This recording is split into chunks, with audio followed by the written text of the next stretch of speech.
Okay, I'm testing for sound. So, Tim, I literally just set this up.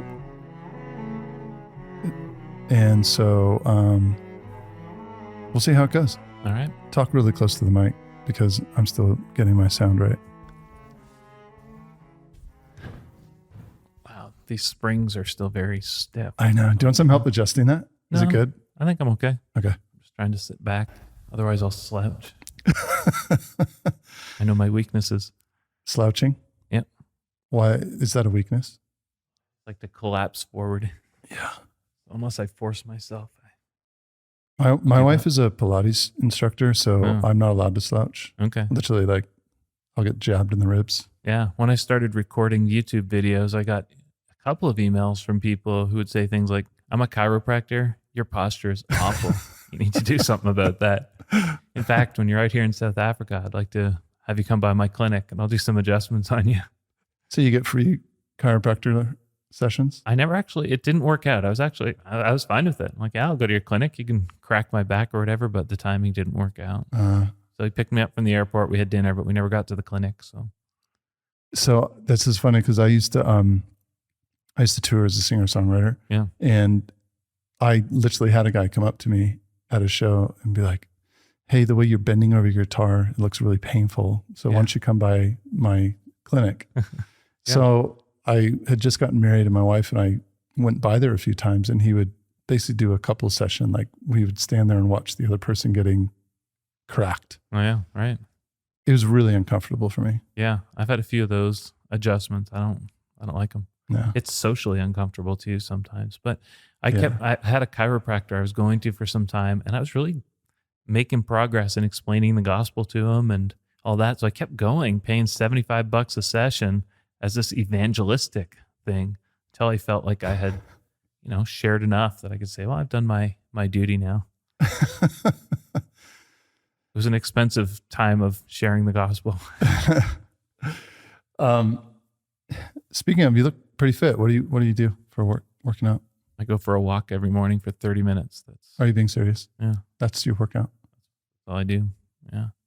And just try not to eat too much. If you don't put them on, you don't have to take them off, right? Yeah, no. In fact, I saw I just bought a rowing machine. And so Hugh Jackman, I bought it because Hugh Jackman said they're great. Okay. So that shows that I'm very influenced. Yeah. But he said something about your whole workout thing is determined 70% by what you eat and only 30% by whatever you do, whether it's walking or gym or whatever. I was hoping at the cafe here they would have some butterkoek or something good and Dutch. I was pretty disappointed. There's just coffee and little chocolates, international chocolates. Oh, not Dutch chocolates. International. They could be anything. But yeah, I was hoping to pick up some butterkoek or stroopwafels or something good. Droppies, I don't know. Or that double salted licorice. Yeah, droppies, yeah. Oh, is that what they're called? I love that stuff. Yeah. Oh, yeah. I'd eat that stuff all day. I'll work on that. Yeah. Yeah. Yep. Well, anyway, for those listening. Oh, wait, is somebody listening? Well, they may eventually. All right. Yeah. For anybody who's going to be listening to this, my name is Tavis Bollinger. I'm the creative director at Reformation Heritage Books. And I'm talking to Mr. Reverend Dr. What is it? Tim Challies. It's Tim. Yeah, there you go. Tim Challies. And Tim, so you're in town to do some audio voiceover recording for a book?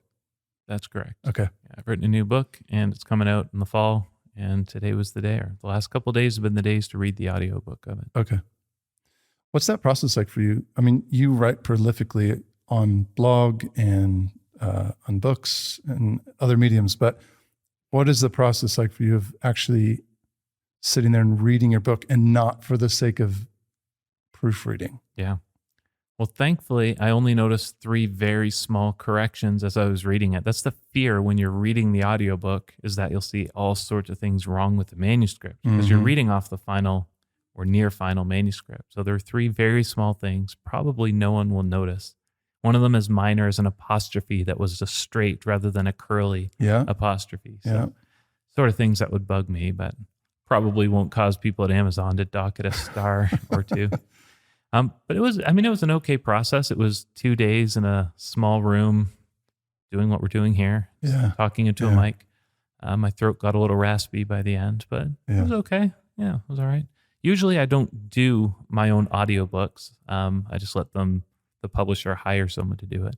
But my latest book is quite a personal book, and it just seemed like it would be weird to have it in anybody else's voice. And so I thought I'd read this one. Yeah. So I looked on your blog, and you do these a la cartes. How long have you done the a la cartes for, by the way? That's a good question. Probably, I don't know, 12 or 15 years. It's been a while. So it's been like a real staple of your blog. Yeah, it was a staple in, I'd say, the blog version 2 or something. Okay. As I started redeveloping what I was doing, a la carte became a pretty important part of it. Mm-hmm. Okay. On your a la carte, the very first thing you say is how you're in Grand Rapids today, which is today, the 14th, to record Seasons of Sorrow. Mm-hmm. So this is your latest book. How many books have you written? And that's question one. And question two is, what makes this one significant for you compared to the rest of the books? Yeah. I don't really know how many I've written. Maybe 6 or 8 or something. Mm-hmm. And then I've had a series of booklets published. So whether that counts as a book or not, I don't know. But yeah, I've published a number of books in the past. This one is more significant because it's very, very deeply personal. It's reflecting on the death of my son. He died in November of 2020. Mm-hmm. And in the year following his death, I just found my therapy, my way of processing it was to write. And so the book is a collection of reflections on grief and loss, sorrow, and then divine comfort that comes through it. Mm. So who are you hoping that this, obviously the process of writing was for yourself in a sense, and yet now you're releasing this to a larger audience. Mm-hmm. What is your hope for the book in terms of its impact? So I guess as the year went on, earlier on, I was writing primarily for myself and a little bit informationally for others. The very early days, just letting people, family members and friends know the details of what was going on and how to attend a funeral service and things like that. And then over time, it became more just me reflecting on what had happened and how I was coping and what I was learning. And I think over time, I started to realize, well, maybe there would be others who could benefit from this. And I thought that because I myself was benefiting from books that had been written from people who had experienced a similar loss. And a lot of those are from the late 1800s. That was a period where I read a lot of books from that period. And back then, the death of a child was far more common than it is now. And so finding myself comforted by others, I thought then perhaps as I received comfort from the Lord, I could help others through their sorrows. And not necessarily only the sorrow of the loss of a child, though that as well, but any pain, any loss. None of us gets through life unscathed. None of us goes all our lives without some sore loss. And so I'm hoping that it can provide some comfort to others as well. Yeah, yeah. So are you done now with the audio recording? Yep. Finished up a couple hours ago. Okay. I'm glad to be done. It's not my favorite thing. It's hard to do. When you listen to an audiobook, you don't understand how many stops and starts there have been. And from a reader's level, how much goes into it. And then from a production level, how much splicing he has to do, how much fixing he has to do to make it sound smooth. When actually there's been a lot of stopping and starting and a lot of just, you read for a while and then you just can't make sense anymore. You're tired. Your words aren't flowing anymore. Was the process though of reading that book, considering its contents, also challenging in certain regards? Yeah. I had a few times I just had to stop and cry for a little bit and just catch my breath, get my bearings, step away for a few minutes. It wasn't as bad as it might have been, probably because I've read it aloud so many times in the writing and editing process. But yeah, it was pretty difficult, pretty emotionally draining to read it. Is there a sense though where that in itself is therapeutic? Yeah, I think so. I I think for me, writing the book and releasing the book is, in a sense, a kind of therapy. Hmm. Maybe sounds a little bit strange, but there is something therapeutic about working through the ideas, working through what has happened. And for me, writing has always been the way I think. I can't think well unless I'm writing. Mm. And so I don't think I would really know what I believe about Nick's death, what I believe about God's providence, what I believe about suffering and sorrow, unless I was writing it down. Mm. And as I write it down, I can develop the ideas, I can improve the ideas, and then I can also sort of set those ideas away where I can refer to them in the past. When I need to remember what I believe, I can go and look at what I've written. I was comforted by this once. I was on a panel at a conference with a quite renowned New Testament scholar, and we got a little list of questions we were going to be asked in the Q&A. And he said, "Yeah, I need to look at one of my sermons to remember what I believe about that." So he pulled out his iPad, flipped through his sermons, referenced what he had written in a sermon in the past, and now he knew what he believed. And so I think there's something to be said for writing down what we believe, or we can turn to it again in times where we need to draw upon that truth. Mm.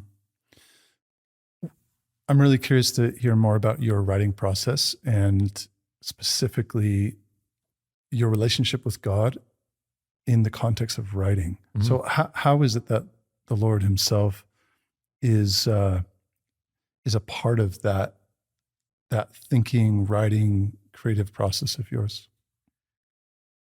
Well, as Christians and Protestant Christians, we believe in the value of meditation.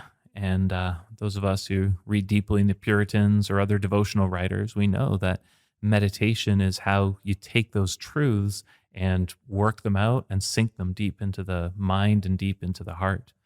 And writing is really my form of meditation. So Mhm. I'm not that good at just sitting quietly and pondering things. I can do it. But what I prefer to do is to find ideas, put them in writing software, and then come back to them at some point where I can now spend a couple of hours just focusing on that idea. And so as I go through life, as I read books, as I hear sermons, I'm always grabbing ideas and just putting them into a system. And then Monday morning, I'll draw a few of those ideas out and say, right, I'm going to try and write about this Mhm. week. I'm going to try and tease out that idea. Mhm. And so, in that sense, my writing is very devotional. It's very spiritual. I pray. Hopefully, I pray before I write. I try to remember to do that, and ask God's blessing upon me. And then I just write and trust Yeah. that somehow He's helping me in that. Yeah. Are there other ways that you use writing to engage with the Lord? I asked this question thinking of my own practice of writing prayers. Mhm. Uh, Oftentimes, it's been hard for me personally. I wouldn't say this was any other person's experience, but to just sit and pray for long periods of time. I know that when I was going through seminary, the Puritans were made more aware to me, and there would always be these examples of men who would pray for hours and hours, and I tried. Yeah. And I thought, oh my goodness, I don't know if I can do this. But when I started sitting and writing out my thoughts and pleas and requests and adorations and everything out to the Lord, it became quite a different experience altogether. Is that something you do too? I mean, is it more than just blogging and books? Do you write poems? Do you write prayers, songs? Yeah, I don't write poems. I don't write songs. I'm not musical enough to write songs. I'd like to explore poetry at some time. It's just sort of been on the back burner. But at some point, I'd like to do more exploration of poetry. My problem is I like reading some of the classic poets, Longfellow and Donne and others. And today, there's so much free verse and things Mhm, like that. I mhm, just don't think I could do that. I think I would have to. The only way I could be content is if I push myself to write according to some classic poetic forms. So mhm. that's been part of what's been keeping me from doing it, I think. I do write prayers occasionally. So at church, I'm often praying the pastoral prayer, and I always take quite a bit of time to prepare that well, and usually write out, if not a complete script, at least to write out a framework of what I'll pray, and sort of vary that, whether I'm just praying off an outline or whether almost word for word. And occasionally do write other prayers. In Seasons of Sorrow, my book, there's at least one prayer that's completely written out in there, quite a lengthy one. But it's not one of my core devotional habits. I pray every morning. While I'm out on a walk, I take my prayer app along and it directs me as I pray. And so the way I keep my mind attuned in prayer is to have an outline that I'm praying through, a number of things related to myself, a number of things related to my family, a number of things related to my church. And I'm just praying through those in an organized way. Yeah. What would you think? This is a curveball I'm throwing at you. What would you think the Puritans or a specific Puritan might think about the integration we have today of tech and faith? Because I know that just from what I've seen of your blog, you are quite tech savvy. There's no criticism at all in that, but says he as he speaks into a brand new microphone with a MacBook in front of him. It's one of the new ones too. It's the Max. It's pretty awesome. But you mentioned a prayer app. Yeah, we've got the Bible on our phone. I mean, we really don't need physical books anymore. Right. Yeah. What do you think the Puritans would think about that? Well, I would imagine initially it would just blow their minds to see what we have available to us. And well, it should. We can grow pretty cold to just the incredible wonder of the technologies available to us. But one of the new technologies, still relatively new technologies, when the Puritans, especially at the beginning, were in their heyday, was the book, the printing press, printing books. And man, did they ever take advantage of that technology? They were writing books, they were writing prayers, they were printing them. So I don't think they were any less attuned to new technologies. And I think they saw the promise in them and the benefit of embracing them and using them. And so I would imagine they would be okay with it. There's considerations we have to make. We have to think deeply about what it means to no longer have printed Bibles, how it will change our relationship to the Bible to no longer have it in printed format, but to have it in electronic formats. These things are significant. To have books that are not printed, but are electronic and actually owned by Amazon, and they can change it at any time they want, or just withdraw it from our libraries, as they famously did with 1984, famously and ironically did. So yeah, there's lots of considerations, and I think things we need to think deeply about. Yeah, I've always wondered what a Puritan Twitter thread would look like. Because I think the title alone of the thread would be a few posts. Right. Before they got into the actual argument. Yeah, undoubtedly. But there were there were lots of Puritans, lots of reformers, lots of subsequent theologians who they created content that was so tweetable, and that somebody like Matthew Henry was an absolute master in taking a lot of words and then distilling it down to a single sentence. And in a sense, that's what Twitter allows you to do. Now, I don't use Twitter. I'm not interested in it. I shy away from it. But I think that's the benefit of it, is distilling things down to their essence. And so anyone who's quotable could put the best of that out on social media and probably see it go far and wide. Yeah, yeah. What is your relationship to the Puritans? Have they been much of an influence in your own writing and thinking? Years ago, through the blog, I realized I hadn't read as deeply as I wanted to in some of the historical Protestant authors. And so I started a program called Reading Classics Together, where I would just invite people to, hey, I'm going to read this book. Why don't you read me with it? And once a week, I'll just post a reflection on the previous week's reading. And through that program, I read quite a lot of the core Puritan books, the best known, the best of the best. And the Puritans, like just about anyone else, they wrote just incredible volumes of material, most of which was probably pretty average. But a lot of time has passed, and time has served as a filter that has now distilled it down to the best. And so people who are interested in the Puritans can just look at some of those series that are meant to introduce you, and you'll have the absolute best of the best. It's not dissimilar to songwriters. Charles Wesley wrote 10,000 hymns. We sing about 10 of them today, which means he wrote 9,990 that were probably not very good. And time served as a filter. People tried singing them. They realized, this isn't very good. And we're left with the absolute cream of the crop. And that's the case with the Puritans as well. Yeah, yeah. In fact, I overheard you're heading out to the Sing conference soon. Is that right? Yeah. Okay. You've been to this before? I have. Yeah, yeah. What's it like in terms of the size and the songs and? Yeah. So the Sing conference is put on by Getty Music. Yeah.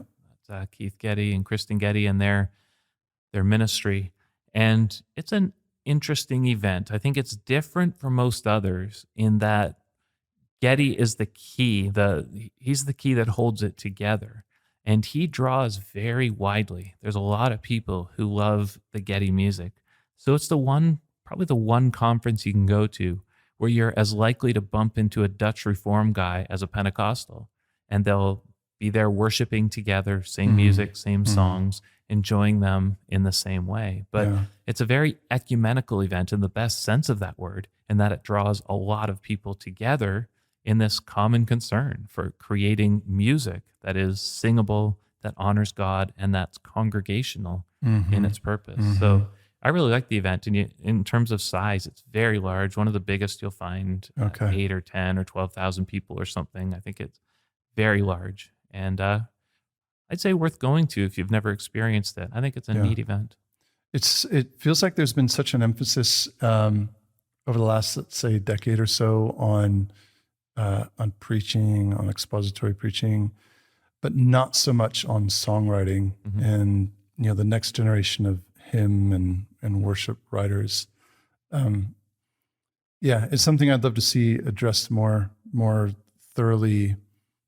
Educated worship leaders and songwriters. I mean, the Gettys are a great example. There's others out there. How do you think we can address that within the church for the next generation? Well, one of the lessons is the Charles Wesley lesson, which would also be the Fanny Crosby lesson and so on, Isaac Watts. You need to write a lot of music, understanding that a lot of it will not pass the test of time. And so you need to write hundreds, thousands, tens of thousands of songs for each generation. And it then falls to us to sing those songs, to try them out in church, and try to be the filter that passes on only the best of them to the next generation. Okay. And so to have people like the Gettys and many others writing good music, thinking specifically of congregational music, so not writing the next big chorus, the praise chorus that can do well on radio, but songs that can be sung in the local church to feed God's people and serve them as they worship together week by week, to have people creating those songs, to have churches singing them, and then just seeing what passes through that filter, what we can hand down, and what might, like I think in Christ Alone, become one of the great hymns of the Christian faith that will serve many generations. Yeah. I mean, that's a really interesting perspective. I think it differs from what I would have said before you just mentioned this filter phenomenon, because there's an aspect of, especially I would say, Reformed Christianity where we want things to be right for good reason, like to the glory of God, right?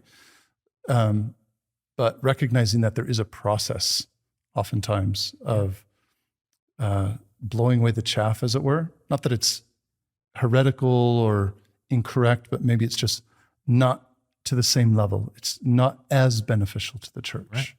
Right. As you mentioned with the Puritans' writings, there's a lot of it we'll probably never read because we don't really need to. And it's not to say it's not true. It's just to say it's maybe not expressed in ways that are wonderful or great or just that much better than somebody else's stating of it. So with songs, there can be lots of songs that are perfectly good lyrically, maybe perfectly good melodically, but it's the combination of those two. And then also songs that I think fit a need. We have a lot of songs available to us, just tens of thousands of songs we can draw upon. And so a new song has to say something in a fresh way, or say something new, or just be a fresh expression of a core truth. So Yeah. I think that's difficult to do, which is why so few do pass through the filter. But I don't think we have to feel bad if we're singing songs in church. And after 2 years, we've sung it maybe 10 or 12 times in church. After a couple of years, we say, yeah, let's not sing that one anymore. That's great. That's good. That's being the filter. Yeah. It makes me think of a theology of beauty. So the sense of that there are different levels that the creative output that we have, whether as writers, songwriters, preachers, even as lay people in the work that we do, it's not, again, that it's not a moral or ethical issue, but it's rather a question of, is this beautiful? Is this to the glory of God and of his church beyond what something else, the alternates might be? I think the real encouraging thing with what you're saying as well is that for those within the church who are creative in whatever medium, is that it's okay to not hit perfection every time. So I would ask you about your blog. How much of your blog do you think is going to be legacy material, be worth reading in 100 years from now? I can kind of guess the answer to that, but there are also things on there which you would say, oh, I hope that has an impact 200, 300 years down the line. Sure. So I would say probably very little of it will be legacy material, but I also think that's fine because it can still serve people today and lighten their load or help them on their path. It can still be meaningful today, even if it doesn't last into the future. And so it's fine to create things that are for today's people, understanding that the context will change and the situation will change, and that's fine. So I don't think we have to hit a home run every time. The pastor who's utterly convinced every Sunday needs to be the greatest sermon he's ever written, he'll burn out in no time. Yeah. But the pastor who can say, I've got 20 hours this week in which I'm writing one sermon or two sermons, and at the end of it, it's going to be incomplete, it's going to be imperfect, but you know what? God's going to use it, and I'll trust him to use it. That's the guy who can just keep going, I think. So when you feel like you need to absolutely nail it every time, that's going to be very, very discouraging. One more thing I wanted to say about music is God has given us these 150 Psalms that are his songbook and absolutely wonderful, and we should be singing them. I'm Baptist, so I can say we should be singing them more than we currently do. And I admire some of the more traditional Reformed congregations or denominations, traditions that sing them very consistently. And I honor that. So you have that core group of songs, and it's wonderful to sing those.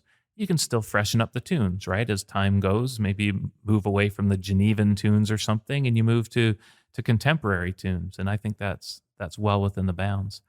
But then you have these other songs, and for traditions that are willing to sing other songs, that's really where it comes into, well, what can we express?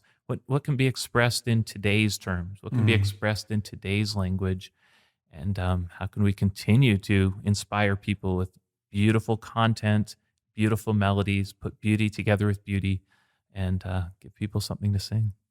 Do you, off the top of your head, can you think of any artists today, or even of the previous generation, that have done some work in the Psalter that is contemporizing the music, but retaining the content of the Psalms themselves? So I think people are starting to now. There's a few groups, a few bands that are making some moves. So Sovereign Grace Music has released a couple of albums of Psalms now, and there may be a little bit more on the chorus side in terms of the music rather than the hymn side, but there's a couple there that I think could be sung in churches quite easily.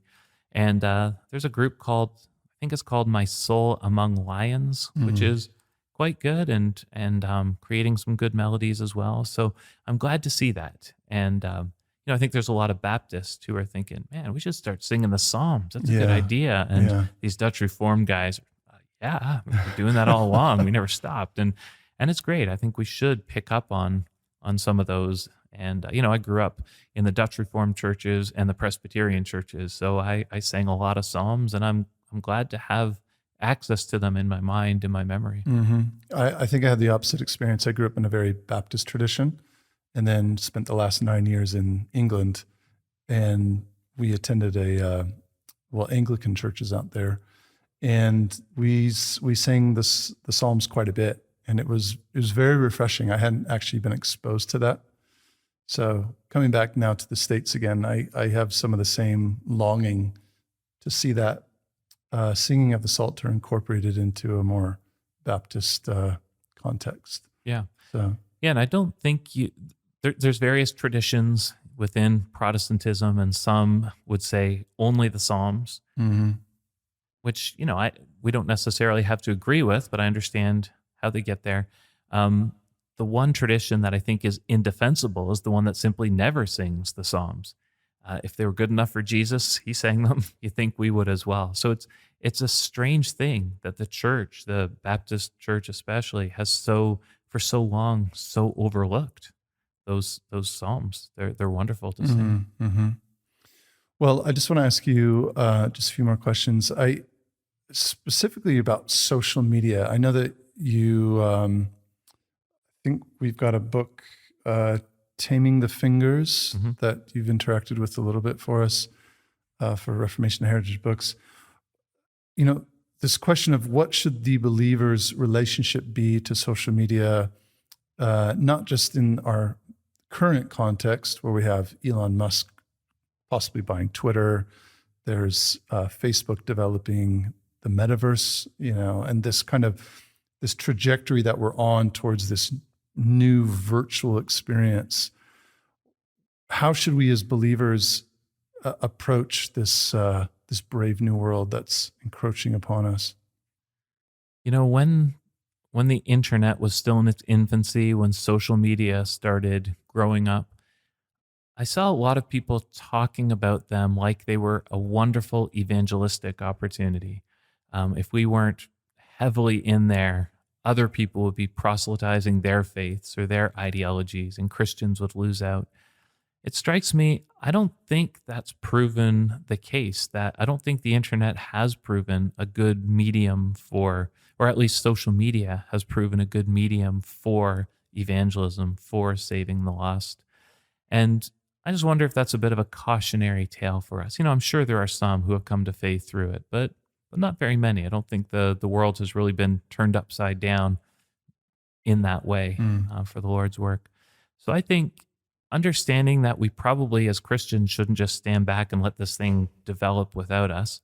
But on the other hand, realizing that the way God tends to work seemingly is much more through personal relationships than through online ones. And that distance that grows up between people, that distance that's there necessarily between people in social media, there's a lot that can be done. But I think we need to be careful that we don't start to live out there instead of in local community where people are really eager for relationship. Maybe they don't know they are, but when they get it, I think they're very pleased to have it. So continuing to live locally and not virtually. And as the metaverse comes along, which for now looks like an absolute joke to me, when you see examples of what the metaverse is, it looks utterly absurd.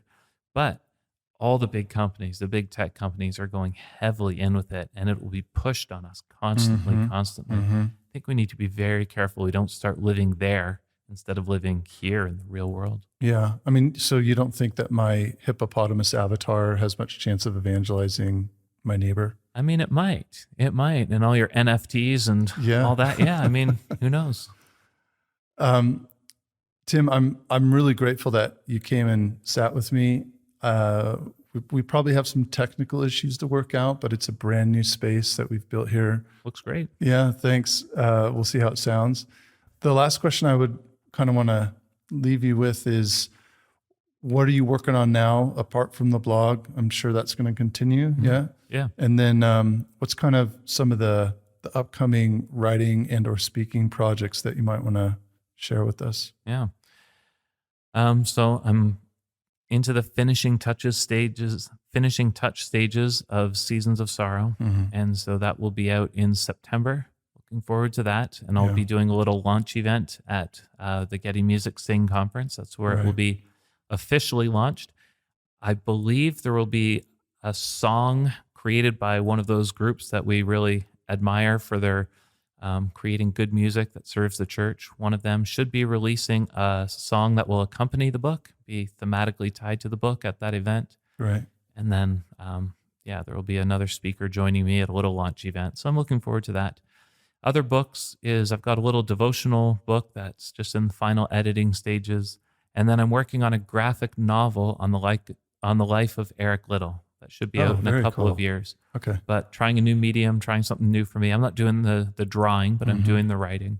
And excited to see what will come of that, and sort of hoping it will build out a series that could appeal to probably young teenagers into young adult age, just people who like graphic novels, what we used to call comic books, and would just like to learn in a less formal medium. I'm hoping it will really serve people well.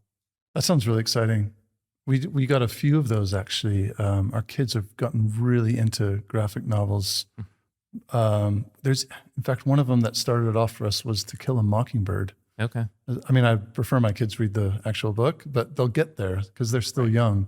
Right. But this is a great kind of introductory way to really, I think, break open their imagination, as it were, to think beyond what maybe their limited life experience might give to them in engaging that material. And even if they don't get to the full thing, they'll still have a sense of what it's about. And, as much as that some of the ideas from these books are floated out there in culture, they should be able to get at least those references. So, my mom taught me that one of the best ways to learn history is to read children's versions of history, books written for kids. So read a Simonetta Carr book on a biographical figure. That's probably all you need to know. If you're really interested, then you can go out and buy the full-length biography and learn a lot more. But why not gain that broad overview just by reading kids' material? I think it works well. Brilliant. Thanks for sitting with us.